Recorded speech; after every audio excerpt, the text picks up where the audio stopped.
ఆరాధనకు సహాయకరంగా పరమగీతము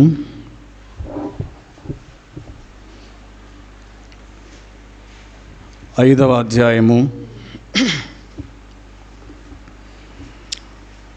10వ వచనము 16వ వచనము చదువుకుందాం. పరమగీతములు 5వ అధ్యాయము 10వ వచనము 16వ వచనము. నా ప్రియులు ధవలవర్ణుడు రత్నవర్ణుడు 10,000 మంది పురుషులలో అతని గుర్తింపవచ్చును. అతని నోరు అతి మధురము, అతడు అతికాంక్షణీయుడు. యెరూషలేము కుమార్తెలారా, ఇతడే నా ప్రియుడు, ఇతడే నా స్నేహితుడు. ఆరాధనకు సహాయకరంగా పరమగీతములు 5వ అధ్యాయము 10వ వచనము 16వ వచనము మనము చదువుకున్నాం. ఈ వచన భాగంలో వ్రాయబడినటువంటి కొన్ని సంగతులు ఆలోచన చేద్దాం. నా ప్రియుడు ధవలవర్ణుడు రత్నవర్ణుడు 10,000 మంది పురుషులలో అతని గుర్తింపవచ్చును అనే పదము ఇందులో కనిపిస్తూ ఉంది.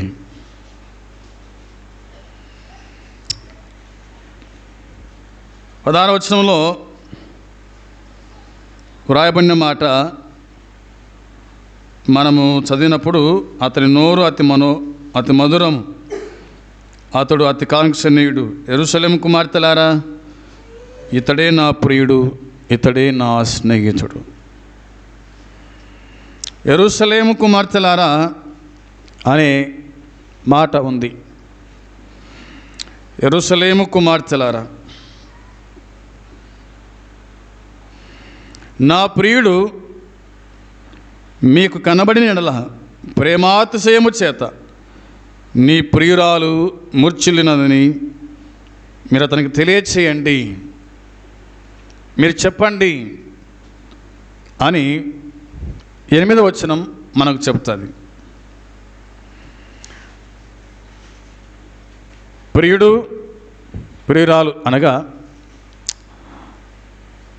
అనగా సంఘము అని, ప్రియుడు అనగా మన ప్రభు అయిన యేసుక్రీస్తుని మనము గుర్తుంచుకోవాలి.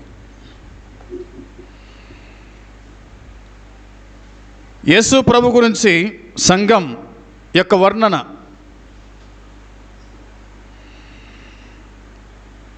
ఈ విధంగా కనిపిస్తుంది. నా ప్రియుడు ధవలవర్ణుడు, నా ప్రియుడు రత్నవర్ణుడు, నా ప్రియుడు 10,000 మందిలో 10,000 మంది పురుషుల్లో నేను గుర్తిస్తాను అనే పదం ఇందులో కనిపిస్తుంది. యేసు ప్రభు యొక్క జననం ప్రపంచానికి ఒక నక్షత్రం ద్వారా తెలియబడింది, లేదా తూర్పు దేశపు జ్ఞానులు ఆకాశంలో ఒక నక్షత్రాన్ని చూచి, మహానుభావుడు, లోకరక్షకుడు, దేవాది దేవుడు ఆయన జన్మించాడు అని వారు వచ్చినట్టుగా మనం చూస్తాం. ఆ పసిబాలునికి వాళ్ళు నమస్కారం చేశారు, ఆరాధించారు, కానుకలు సమర్పించారు, వారికి వారుగా సమర్పయామి అని సమర్పించుకున్నారు.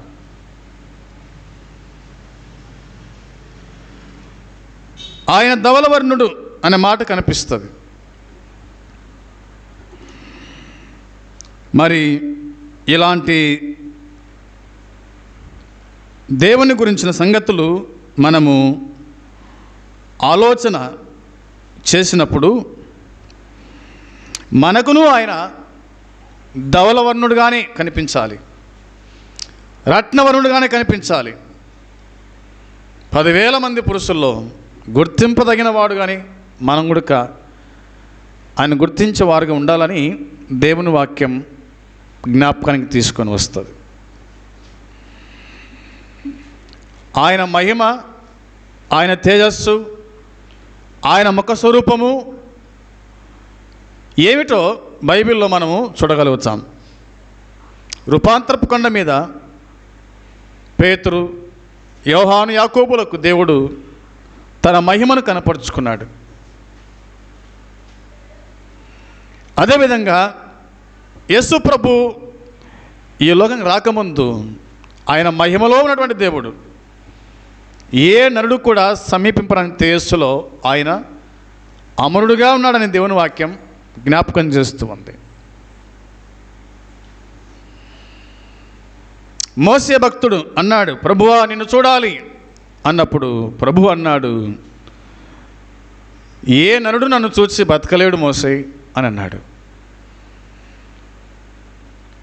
ఎందుకంటే ఆయన కోటి సూర్యుల తేజస్సు గలవాడు, మహిమ గలవాడు అని దేవుని వాక్యం మనకు చెప్తూ ఉంది. సంఘము ఇలాగ వర్ణిస్తూ ఉంది, నా ప్రియుడు ధవలవర్ణుడు, రత్నవర్ణుడు, 10,000 మంది పురుషుల్లో అతని గుర్తింపవచ్చును అని. అయితే ఇలాంటి ప్రభు ఆయన మన నిమిత్తమై ఎలాగూ చేయబడ్డాడో యెషయా గ్రంథం మనకు చెప్తున్న మాట అదే కదా. 53వ అధ్యాయము 2వ వచనంలో, యెషయా గ్రంథం 53వ అధ్యాయము 2వ వచనంలో మనకు కనిపించే మాట అదే. లేత మొక్క వలె, ఎండిన భూమిలో మొలిచిన మొక్క వలెను అతడు ఆయన ఎదుట పెరిగెను, అతనికి స్వరూపమైనను సొగసైనను లేదు, మనం అతన్ని చూచి ఆపేక్షించినట్లుగా అతని యందు స్వరూపము లేదు అనే మాట ఉంది. ఈ 2వ వచనంలో వ్రాయబడిన ఒక శ్రేష్టమైన మాట ఏంటంటే, ఎండిన భూమిలో మొలిచిన మొక్క వలె, ఎండిన భూమిలో మొలిచిన మొక్క వలె. లేత మొక్క అనే మాట రాయబడింది. ఎండిన భూమిలో లేత మొక్క మొలవడము అసాధ్యం. ఎండిపోయిన భూమిలో లేత మొక్క మొలవడము అసాధ్యం. మొలుస్తుంది అంటే మొలవదు. అయితే దేవుని వాక్యం చెబుతున్న మాట అదే కదా. ఎండిన భూమిలో మొలిచిన మొక్క వలె అంటే యేసు తన జీవితాన్ని ఈ లోకములో అతి దీనమైన పరిస్థితుల్లో ఆయన ప్రారంభించాడు. అతి దీనమైన పరిస్థితుల్లో ఆయన తన జీవితాన్ని ఆయన ప్రారంభం చేశాడు. ఆయన వచ్చిన సమయంలో ఈ భూమిపై గొప్ప ఆధ్యాత్మిక దారిద్ర్యం తాండవించిందంట. ఆయన తన బహిరంగ పరిచర్యను ప్రారంభించడానికి ముందు బాప్తిసమిచ్చే యోహాను ప్రజలను మేలుకొలపడం మొదలుపెట్టాడు అన్న సంగతి కనిపిస్తుంది. అంటే ఈ లోకము, ఈ ప్రజలు ఏ విధంగా వాళ్ళు జీవించారో, నడుచుకున్నారో అనే దాన్ని ఈ వచనం మనకు సూచిస్తూ ఉంది. తన జీవితాన్ని ఈ లోకంలో అతి దీనమైన పరిస్థితిలో ఆయన ప్రారంభించినట్టుగా దేవుని వాక్యం చెప్తుంది. దీనమైన పరిస్థితి. అందుకని కీర్తన ఇలాగ రాయబడి ఉంది, ఎంత దీనాతి దీనమో ఓ యేసయ్యా, నీ జననం ఎంత ధననీయమో అనే కీర్తన. ఆయన దీనుడుగా ఈ లోకానికి వచ్చినాడు. మరి కంటూ ఏముంది? యేసప్పు కంటూ ఏముంది? వారికి ఏమి లేదు. యేసు ప్రభు జననానికి, ఆయన జన్మించడానికి స్థలం లేదు. ఆయన పుట్టిన తర్వాత సత్రములో స్థలం లేనందున పశువుల పాకలో పరుండబెట్టినారు.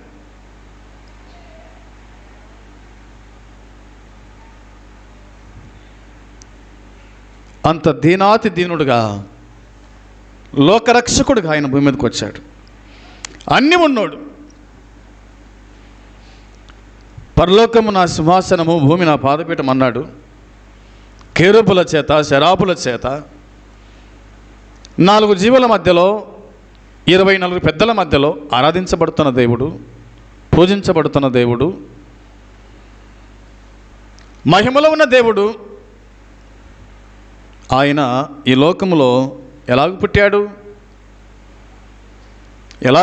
అంటే వాక్యం చెబుతూ ఉంది, లేత మొక్కవలే, ఎండిన భూమిలో మొలచిన మొక్కవలే అనే మాట ఉంది. ఎండిన భూమిలో మొలిచిన మొక్కవలే.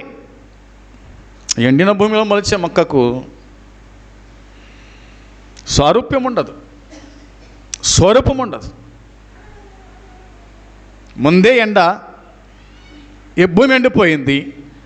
ఆ ఎండిపోయినటువంటి భూమిలో ఒక మొక్క మొలిచిందంటే ఆ ఎండకు తట్టుకొని, ఆ ఎండకు తన స్వరూపాన్ని కోల్పోయి ఆ మట్టి పెడ్డల మధ్య ఆ మొక్క పెరిగినట్టుగా మన యేసుక్రీస్తు ప్రభువారు ఆయన పెరిగాడు. అతడు ఆయన ఎదుట పెరిగాను. దేవుని ఎదుట యేసుక్రీస్తు ప్రభు ఆయన పెరిగినట్టుగా దేవుని వాక్యం గుర్తు చేస్తుంది. అతనికి స్వరూపమైనను సొగసైనను లేదు. మనం అతని చూచి అపేక్షించినట్లుగా అతని యందు స్వరూపము లేదు. చూడ్డానికి స్వరూపము లేదు. ధవలవర్ణుడు, రత్నవర్ణుడు, 10,000 మందిని గుర్తింపదగిన దేవుడు. అలాంటి ప్రభువును చూడ్డానికి అతనికి ఏం లేదంట, స్వరూపము అయినను సొగసైనను లేనివాడు. మనం అతన్ని చూచి అపేక్షించినట్లుగా అతనికి స్వరూపం లేదు. మనం అతన్ని చూచి అపేక్షించినట్లుగా అతని యందు స్వరూపము లేదు. ఇలాగ చెప్పుకుందాం, మెస్సియాకు ఈ లోక సంబంధమైన వైభవము, భౌతిక ఆకర్షణలు లేవు. దేవునికి కేవలం ఒక వ్యక్తి గుణలక్షణాలు, భక్తి జీవితం, విధేయతలే తప్ప అతని లౌకిక సంబంధమైన హోదా కానీ, శారీరక సౌందర్యం కానీ ప్రాముఖ్యం కాదు. ఇవేవి ప్రాముఖ్యం కాదు.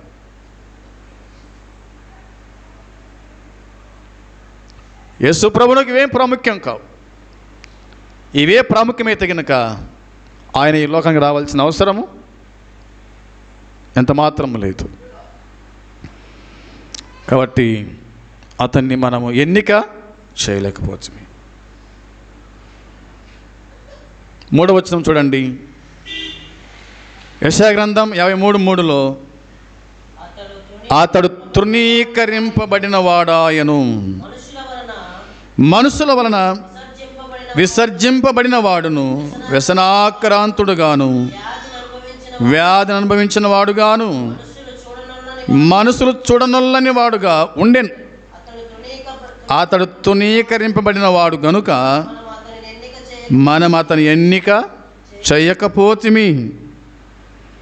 అతడు తృణీకరింపబడిన వాడు, విసర్జింపబడిన వాడు. ఇశ్రాయేలు ఆయనను అంగీకరించి చేర్చుకోవడానికి బదులుగా దాని పాలకులు ఆయనను అసహించుకొని తిరస్కరించారంట. ఎవరు? ఇశ్రాయేలీలు. ఆనాడున్నది ఇశ్రాయేలే కదా.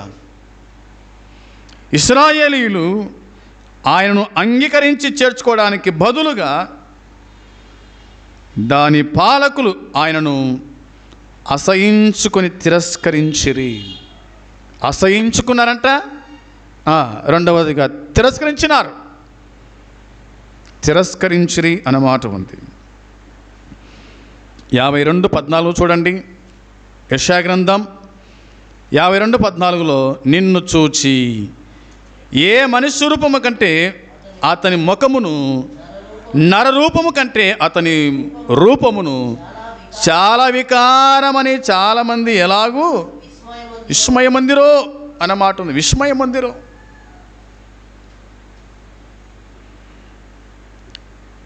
నిన్ను చూచి అన్నమాట కనిపిస్తుంది. ఏ మనిషి రూపము కంటే అతని ముఖము, నరరూపము కంటే అతని రూపమును చాలా వికారమని చాలామంది ఎలాగూ విస్మయమందురో అనే మాట కనిపిస్తుంది. ఆయన ముఖం గురించి దేవుని వాక్యం చెబుతున్న మాట, వికారమాయను. ఆయన ముఖం వికారమాయను. ఏమిటి వికారం? చూద్దాం బైబిల్లో ఏం రాయబడిందో. మత్తయి సువార్త 26:57. మత్తయి సువార్త 26వ అధ్యాయము 57వ వచనం. యేసును పట్టుకొనిన వారు కయపా యొద్దకు తీసుకొని పోగా అక్కడ శాస్త్రులను పెద్దలను కూడి ఉండిరి. చాలు. ఇందులో రాయబడిన మాట చూడండి. కయపా ఎదుట యేసు ప్రభు నిలిచినట్టుగా దేవుని వాక్యం చెబుతూ ఉంది.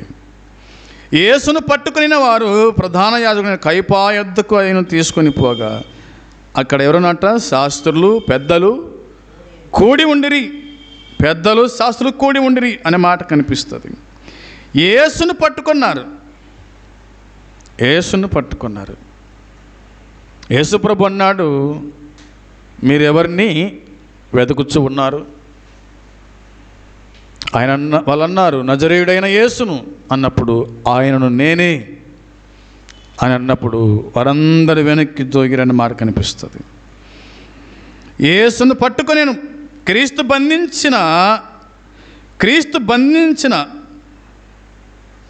దగ్గర నుండి, ఆయన బంధించిన దగ్గర నుండి శిలువ వేత వరకు జరిగినటువంటి సంఘటనల అధ్యయనం ఈ అధ్యాయము అనేది మనకు కనిపిస్తుంది బైబిల్లో. ఆయన బంధించబడ్డాడు. ఆ తర్వాత శిలువ వరకు గుడక, అనగా గొల్గొతా కొండ మీద వరకు గుడక ఏమి జరిగిందో నేను కొన్ని విషయాలు ఇక్కడ చెప్తాను, గ్రహించవలసిందిగా మనవి చేస్తూ ఉన్నాను. ఒకటవదిగా క్రీస్తును బంధించడము. ఆయనను బంధించినారు. రెండవదిగా అన్నా ఎదుట నిలబెట్టారు. అన్నా ఎదుట నిలబెట్టినట్టుగా వాక్యం చెబుతూ ఉంది.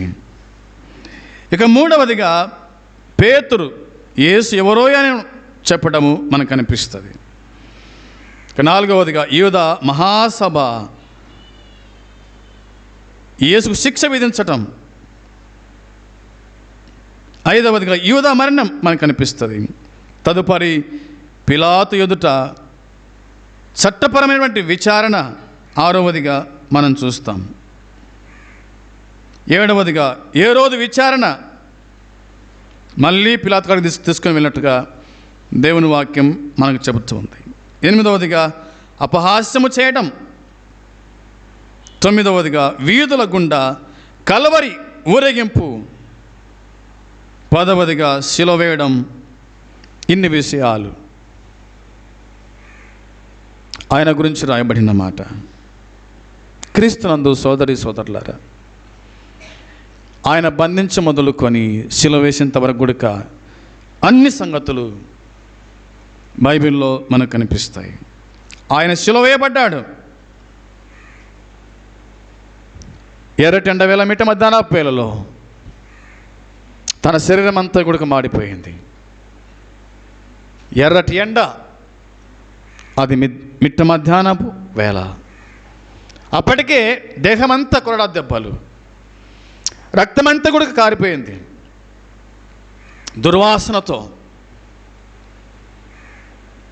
నిండి ఉన్నాడు. ఆయన గుర్తుపట్టలేకుండా ప్రభు కలవరి శిలువలో వేలాడుతూ కనిపించినాడు, ప్రపంచానికి కనిపించినాడు. శిరస్సు మీద ముళ్ళ కిరీటం పెట్టారు, రక్తమంతా కూడా కారుతూ ఉంది, ముఖ స్వరూపం అంతా మారిపోయింది, డొక్కలో బల్లెం పోటు, వీపంతా కూడా దెబ్బలు, ఒకటి తక్కువ 40, కలలో పొడవాటి మేకు. యెరూషలేము వీధుల మీద నడుస్తూ ఉంటే తన కాళ్ళకు ముళ్ళులు గుచ్చుకొని, ఆ మెత్తని పాదాలు చితికిపోయి ఎంత విలువలాడినాడు, ఎంత బాధ అనుభవించినాడు ఆయన. ఇదంతా కూడా కేవలము మన నిమిత్తం. ఆయన